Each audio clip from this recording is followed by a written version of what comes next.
Chapter 4 Bonds. In this chapter, we will discuss the different types of bonds that hold the substance together.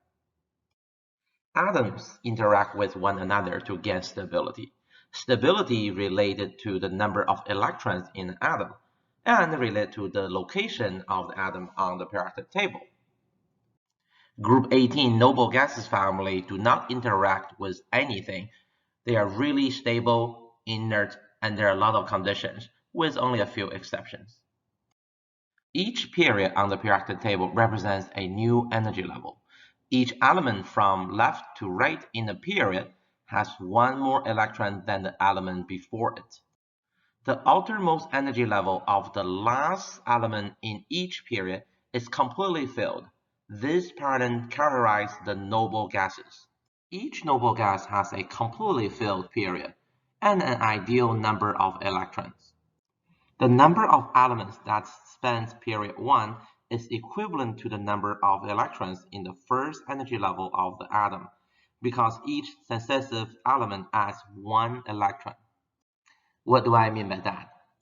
As you can see in the previous energy level diagram, that in level 1, it can only take up to 2 electrons. In period 1, hydrogen atom has only 1 electron. As you move to helium, helium has 2 electrons. That completes the period 1. Then you get to begin period 2 from the left with lithium. Lithium has 3 electrons, 2 of which go into level 1. The third electron will go into level 2. Level 2 can hold up to 8 electrons. That's why you see there are 8 elements in period 2, all the way up to neon in group 18. Noble gas has all the electrons filled in its shell. All electrons have the same mass and charge, differ only due to their location in the atom. Electrons closest to the nucleus are held the most tightly. Try to recall that the nucleus containing positively charged protons and neutral charged neutrons. So the nucleus itself is positively charged. We all know that opposite charge attract and same charge repels, so that the positive nucleus attract the negatively charged electron. So the closer they are to the nucleus, the tightly it is held. Electrons are considered to be either a core electron or a valence electron. By definition, valence electrons are the outermost electrons in an atom. The core electrons are located between the nucleus and the valence electrons. Using aluminum as an example, atomic number for aluminum is 13. Aluminum has 13 protons and 13 electrons. Out of the 13 electrons, 2 are placed in level 1.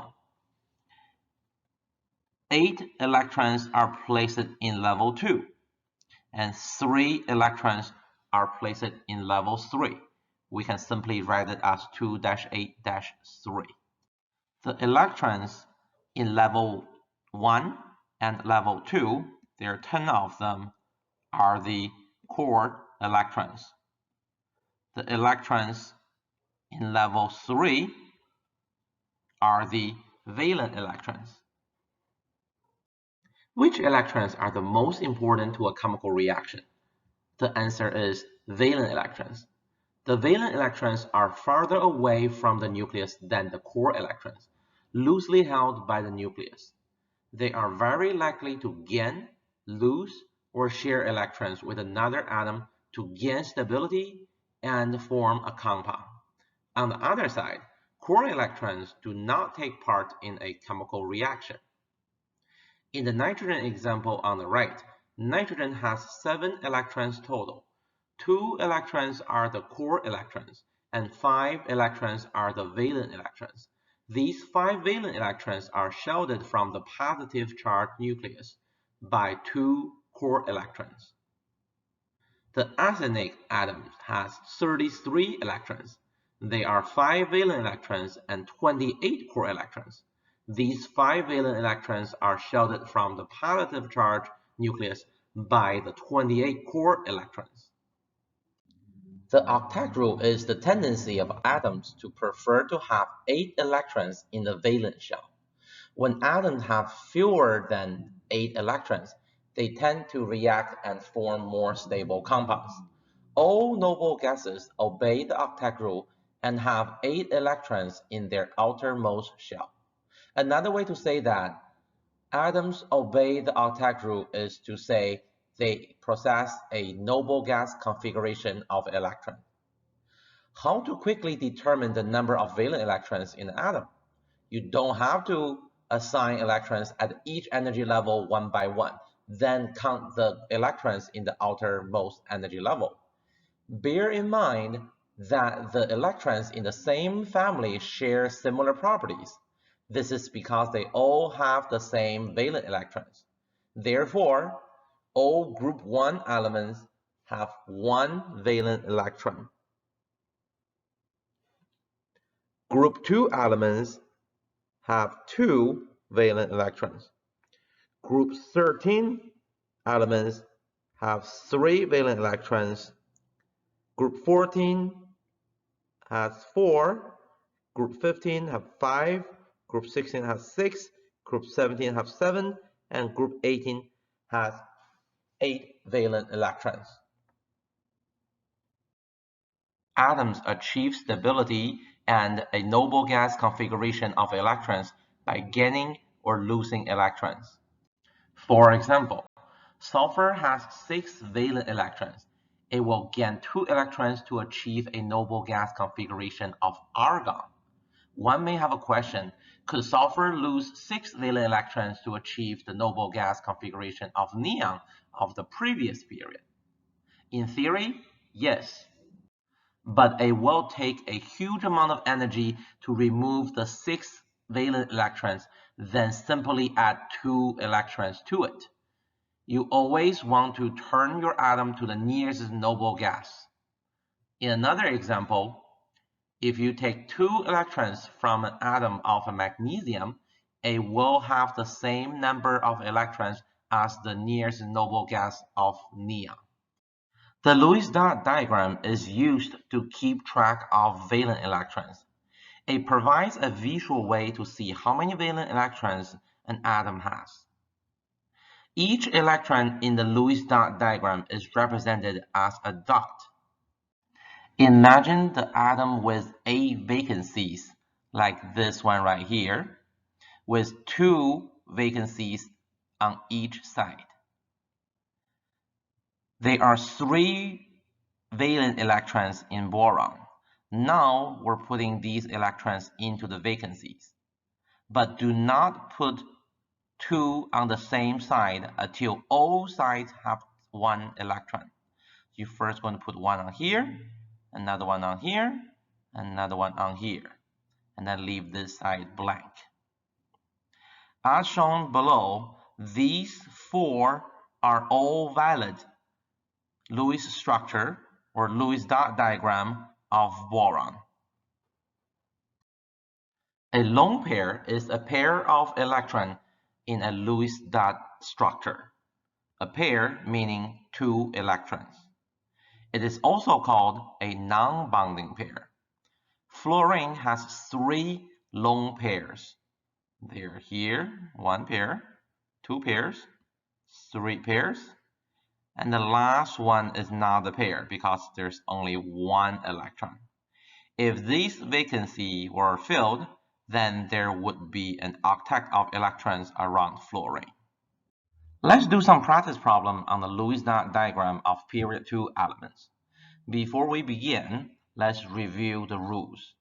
Well, first, you're going to draw your element symbol. I'm just using an X to represent the symbol. Okay?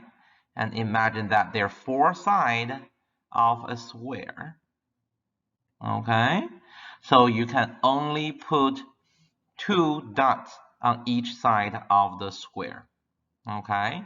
Another rule is you want to put 1 dot, just 1 valence electron first on each side before you start pairing them up. So bear this in mind. Let's begin with lithium. Lithium is from group 1. It only has one valent electron, so you're just going to put the dot on any of the 4 sides, just like that. The next one is beryllium. They are 2 valent electrons because it's from group 2. So you're going to put one on the top, one on the left, or you can put one on the top, one on the bottom, or one on the left, or one on the right. But you cannot pair them up just like that. This is considered a wrong answer. Okay. The next one is boron with 3 valent electrons, one on each side, just like the previous slide. Carbon has 4 valent electrons, again, one on each side, just like this. Nitrogen has 5 valent electrons. You're going to put one on each side. Now, there are already one on each side. You start pairing them up. So I'm just going to put my 5th valent electrons on one of the 4 sides. Okay, so now you have a bonding pair. And then 3 dots on the other 3 sides. Oxygen has 6 valent electrons. You're going to begin one on each side again. That use up 4 of the valent electrons. And then you're going to pair them up. Okay, so that's oxygen. Fluorine, as shown in earlier example, you're going to do one on each side, and then you're going to pair them up. There's 7 valent electrons total, just like that. And lastly, neon. Neon is a noble gas. It already have the octet, so therefore there's simply just going to be 8 electrons, so basically 2 on each side. An octet of electrons can be achieved through a chemical bond. A chemical bond is an attractive force that links atoms together. There are 2 types of bonding: ionic bonding and covalent bonding. Ionic bonding usually exists between a metal and a non-metal. Try to recall the location of metals and non-metals from the periodic table. Metals are usually sit on the left-hand side and occupy majority of the spaces on the periodic table, and then the non-metals sit to the right side of the stairwell. The other type of bonding is the covalent bonding. It exists between 2 or more non-metals. A magnesium atom can lose 2 electrons to form an ion. An ion is an electrically charged atom. The magnesium ion has a +2 charge. Positively charged ions are called cations. Let's take a look at the example down below. On the left-hand side of the electron diagram that is showing you, we have 12 protons in the nucleus surrounded by 12 electrons. There are 10 of them are the core electrons with 2 valent electrons. Because there are 12 negatively charged electrons and 12 positively charged protons, the charge cancel each other out, will result in a net zero charge. However, magnesium lose 2 electrons, and it will only have 10 electrons, but the number of protons remains as 12. So you have more positive charge than negative charge. Therefore, you will have a +2 net charge, so that we can simply write it as magnesium Mg +2. A fluorine atom can add an extra electron to form an ion. The fluorine ion has a -1 charge. The negatively charged ions are called the anions. Let's take a look at the fluorine atom electron diagram. As shown to the left, we have 2 core electrons and 7 valence electrons give you a total 9 electron fluorine atom, and then also a 9 proton in the fluorine atoms. So it is charge neutral because they have equal number of protons and number of electrons. Once again, 1 electron, so it has the octet on the outside, and then you will have 10 electrons and 9 protons. So you have 1 extra minus charge, then the positive charge gave you an overall of a -1 charge. So we can simply write this as fluorine minus. This is the minus. Okay, you don't really have to write as fluorine -1 because 1 can be simply omitted. Atoms form ions in order to obtain an octet of electrons. It will lose or gain a certain number of electrons based on their location on the periodic table. In general, metals tend to lose electrons to achieve an octet. Non-metals tend to gain electrons to achieve an octet. Let's take a look at the partial periodic table down below. As shown on the left-hand side, we have the metals, and then on the right-hand side, we have the non-metals. So on the metal side, it tends to lose electron, so it turns into cations bearing positive charges. And on the other side, the non-metal side, it tends to gain electron to become negatively charged anions. Ionic bonds form when ions of opposite charge come together to make an ionic compound, also known as a salt.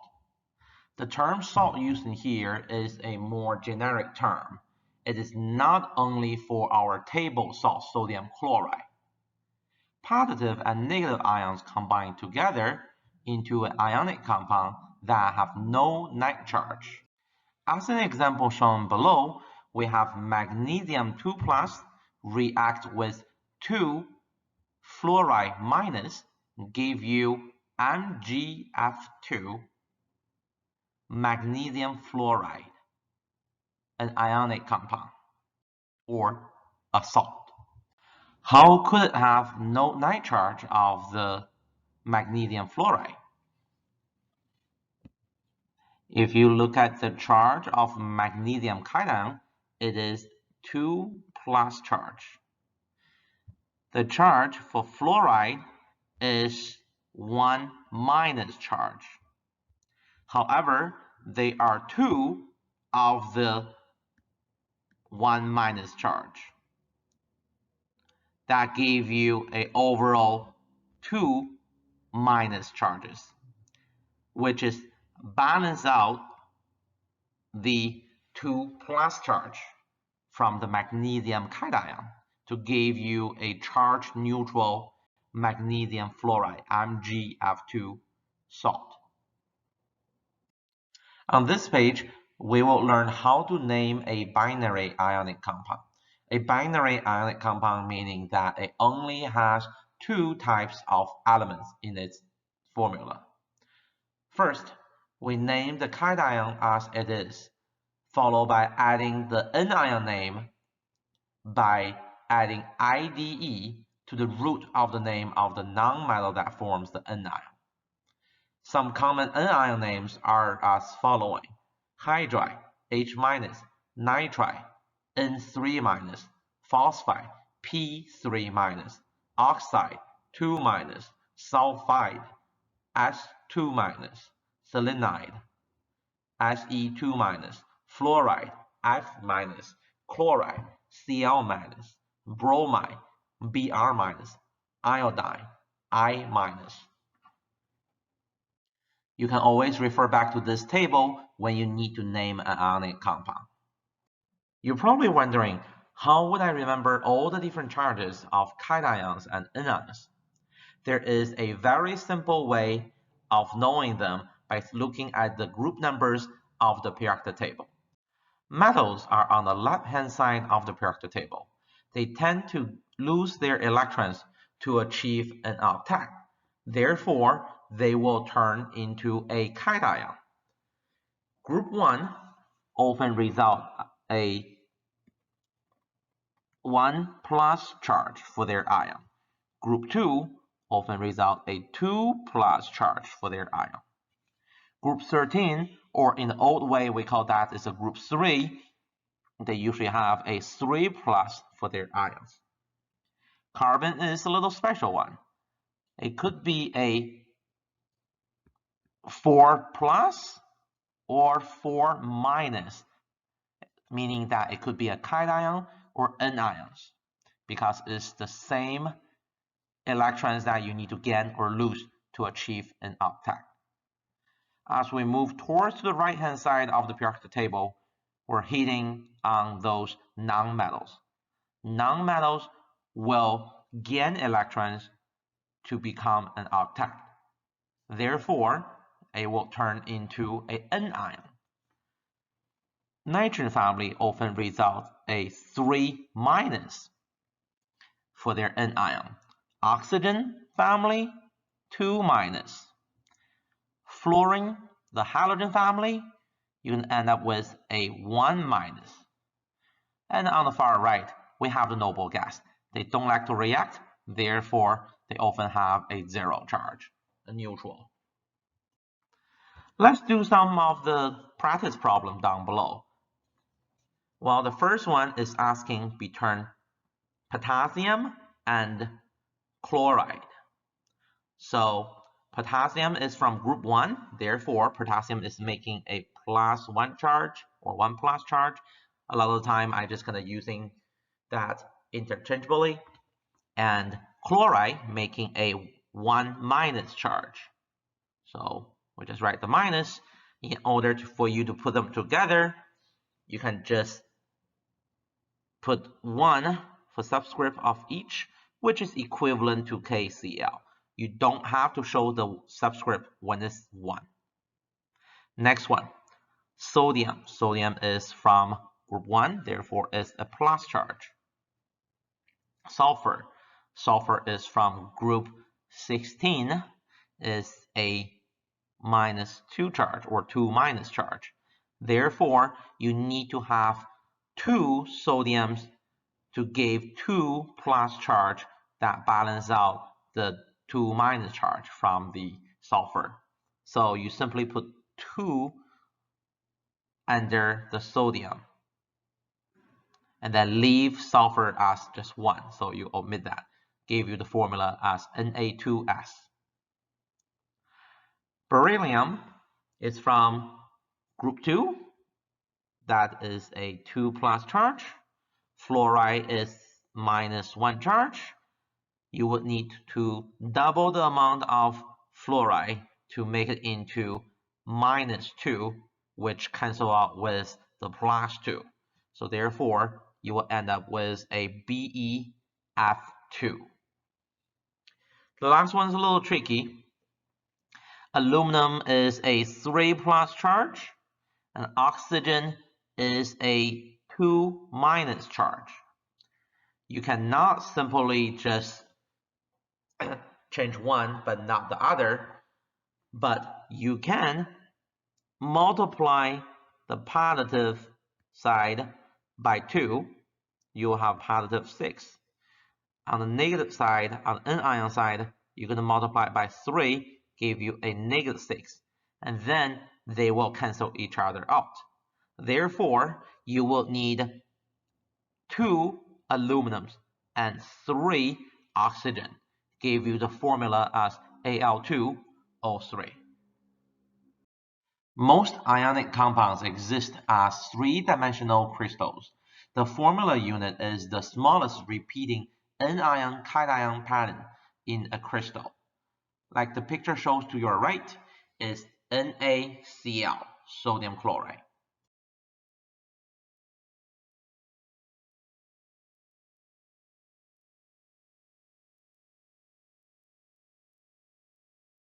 In ionic compounds, one atom gains electrons to become an anion.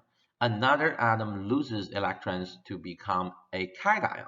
Electrons are either gain or lose. However, in the covalent compound, a covalent bond is formed by sharing electrons. Neither of the atoms has the ability to completely take over all the valent electrons. Covalent bonds occur when electrons are shared between two atoms. A covalent bond between atoms of the same element creates a diatomic molecule. Each atom in a diatomic molecule will have an octet of electrons. There are 7 diatomic molecules exist naturally. The elements shaded in yellow all make diatomic molecule because they can share electrons with one another. Nitrogen, oxygen, fluorine, chlorine, bromine, and iodine is like a numerical 7 in here. So that reminds you there are 7 diatomic molecules in nature, but there are only 6. On top of that, you add hydrogen. That gives you a total of 7 diatomic molecules. Covalent bonds can be further categorized into polar covalent bonds and nonpolar covalent bonds. The most common nonpolar covalent bonds are bonds between atoms of the same element, such as those diatomic molecules. There is no lopsidedness in electron sharing. When the electrons in the covalent bond are not sharing equally, a polar covalent bond is created. The OH bond in water is a good example of a polar covalent bond. Oxygen atom attracts more electron density toward itself and leaves hydrogen atom electron deficient. This symbol is pointing to the electron-rich oxygen. We draw a little dash at the end to show that hydrogen is more of a electropositive side. You can think about this as more like a positive sign. The 3 types of bonds we know so far are ionic bonds, polar covalent bonds, and nonpolar covalent bonds in order from the most polar to the least polar. In ionic bonds, electrons are transferred from cations into the anions. In a polar covalent bond, there is an unequal sharing of bonding electrons. On the far right, we have a nonpolar covalent bonds. They are equally sharing the electrons between them. The last type of bonding we learn in this chapter is the metallic bonds. Bonds within a pure chunk of metal. Electrons form a sea of negative charge. Electron moves through the whole lattice of cations. That's why metals are malleable, conduct heat and electricity. A good example of that is a piece of iron or piece of gold. Different atoms will have different tendency to draw electron density towards itself. We use the term electronegativity to describe the tendency. Below is an electronegativity chart. Electronegativity increases from left to right, bottom to top, with fluorine being the most electronegative element. The electronegativity charts are very useful. You can use the difference in the electronegativity values between two atoms to determine the type of bond that formed between them.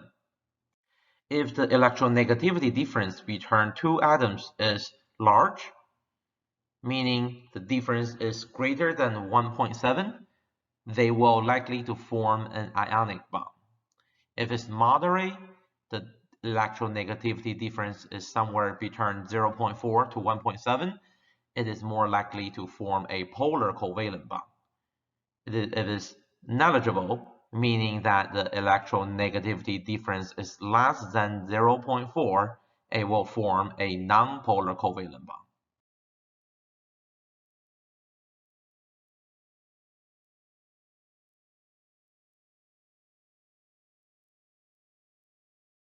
Question 1.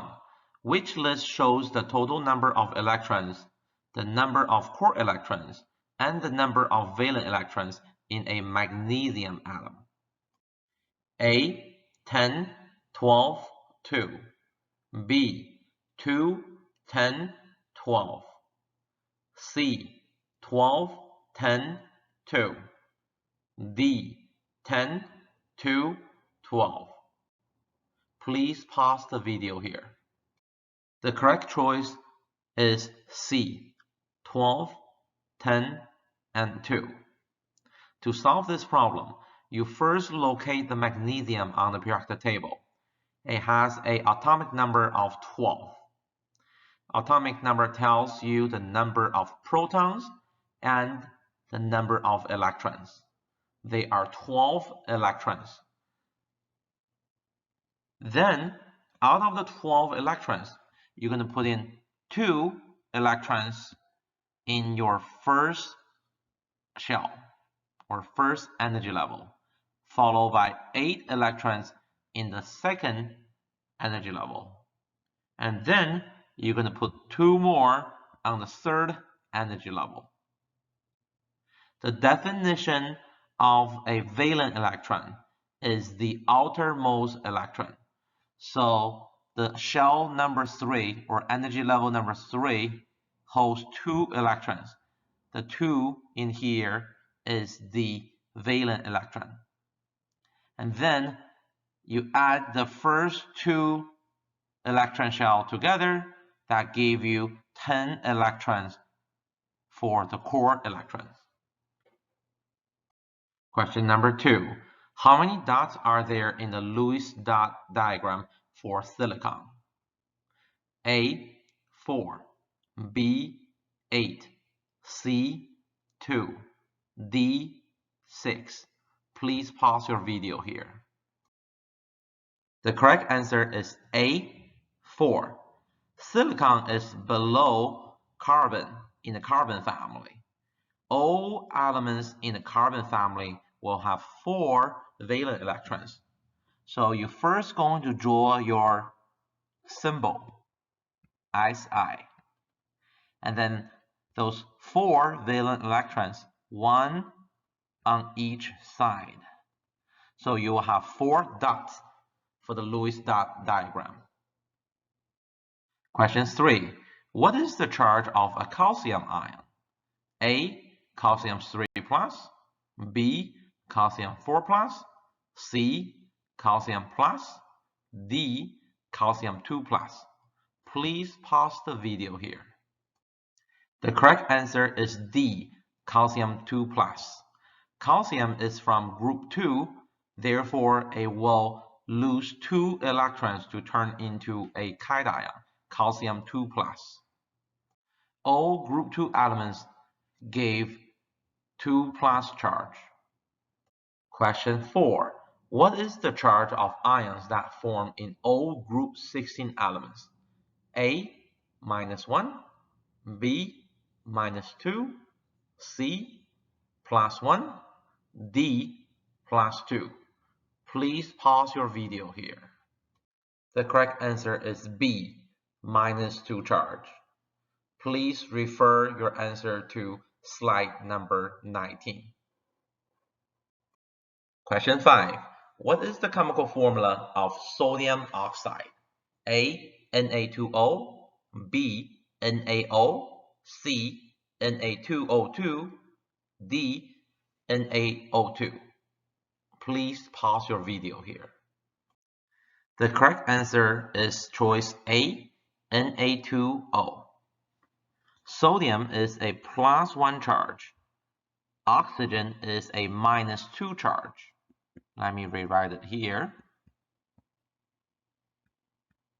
As you can see, they are twice as much of a negative charge than the positive charge.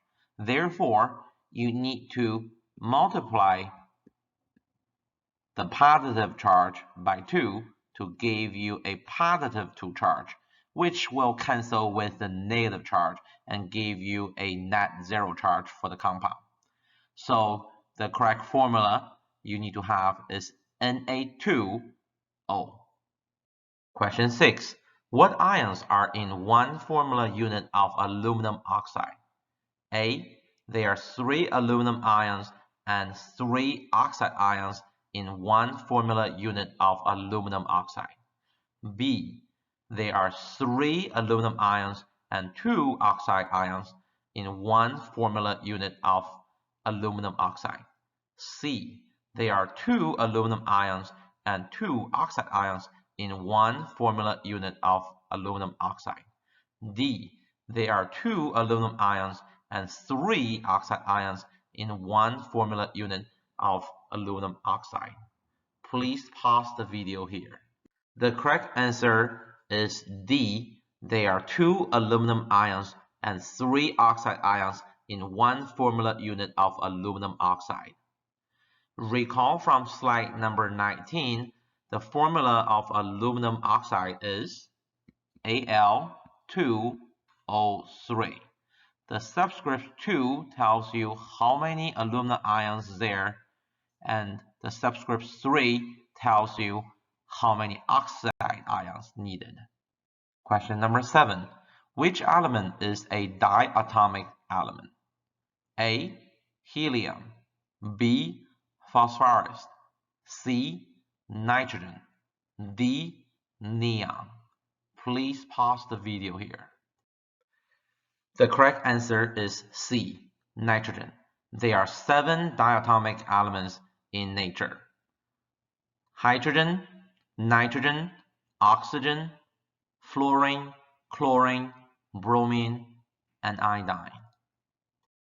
Question 8. Which elements form nonpolar covalent bonds? A. Carbon and fluorine. B. Oxygen and carbon. C. Hydrogen and oxygen. D. Oxygen and oxygen. Please pause the video here. The correct answer is D. Oxygen and oxygen. Bonds formed between atoms of the same element are nonpolar covalent bonds. Another way to solve this problem is look at the electronegativity value of each atom. If the pair has an electronegativity difference of 0.4 or less, it will form a nonpolar covalent bond. Question 9. Which of the following is formed from metallic bonding? A. Copper. B. Oxygen gas. C. Table salt. D. Water molecule. Please pause your video. The correct answer is A. Copper. A metallic bond is formed between positively charged atoms in which the free electrons are shared among a lattice of cations. Metallic bonds are usually found within a pure chunk of metal, in this case, copper. Question 10. What is the correct ranking of atoms by increasing electronegativity? A. Hydrogen, fluorine, carbon, oxygen. B. Fluorine, chlorine, bromine, and hydrogen. C. Oxygen, boron, hydrogen, sodium. D. Potassium, iron, carbon, and oxygen. Please pause the video. The correct answer is D. Potassium, iron, carbon, and oxygen. Let me circle them out on the electronegativity chart. Potassium is 0.8, iron is 1.8, carbon is 2.5, and oxygen is 3.5. Just simply rank them in the order of increasing electronegativity. You also know that the general trend for the increasing of electronegativity is from the left to the right, bottom to the top.